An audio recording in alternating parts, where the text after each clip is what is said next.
Selamat datang di channel Ronald Pro. Oke, di video kali ini saya akan berbagi tutorial yaitu dua cara membuat double exposure di Adobe Photoshop. Dan di sini saya sudah membuat dua contoh dengan cara yang berbeda. Contoh yang pertama gambarnya seperti ini dan yang kedua seperti ini.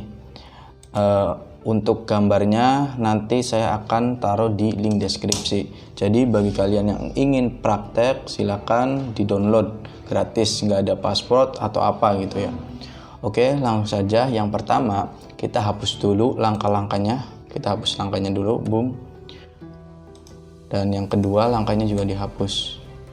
Dan selanjutnya kita drag foto gambarnya ini. Yang pertama.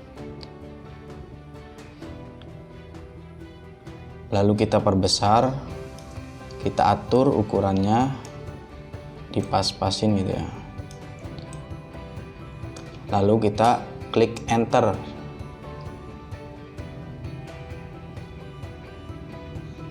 Kalau sudah klik enter, kita klik kanan di foto pemandangannya, kita pilih create clipping mesh. Nah, lalu kita pergi ke bawah, kita pilih add layer mask. Nah, untuk yang di sini kita pilih warna hitam dengan cara CTRL-I shortcutnya. Nah, kalau sudah kayak gini, kita pergi ke brush. Nah, kita pilih brushnya yang ini ya. Nah, untuk opacity-nya kita atur. Untuk yang pertama kita 70 gitu ya. Ini masih sesuai selera ya, tapi di sini saya menggunakan 70 gitu.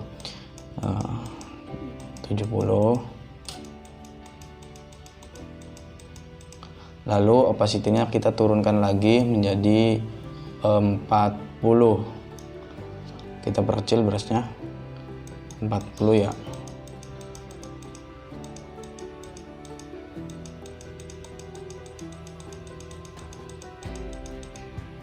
Lalu opacity-nya juga kita perkecil lagi menjadi 20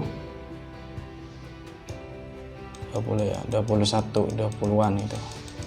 Nah, supaya gambarnya terlihat oh ini orang gitu ya, nggak terlalu hilang semua gitu pemandangannya. Nah, kalau udah gini-gini sudah jadi. Nah, itu untuk cara yang pertama. Untuk cara yang kedua kita beralih ke foto yang kedua ini.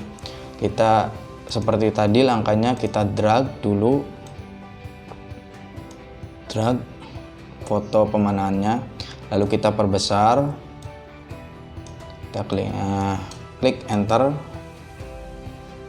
kita klik kanan, kita pilih create clipping mesh, lalu kita atur,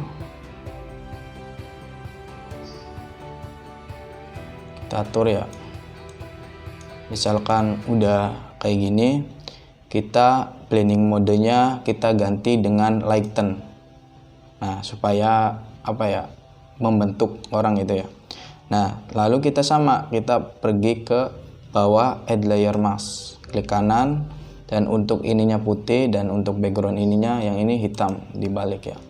Lalu kita di bagian mukanya kita pilih brush supaya dihilangkan ya, supaya terlihat. Dan untuk opacity-nya jadi 100.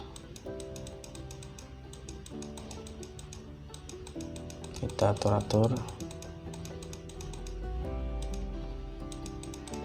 Nah, lalu di bawahnya juga. Oke, kalau sudah pas. Nah, oke, sudah jadi. Oke, sekian tutorial dari saya dan jangan lupa ya praktek supaya bisa. Terima kasih, thank you very much, semoga bermanfaat. Wassalamualaikum warahmatullahi wabarakatuh.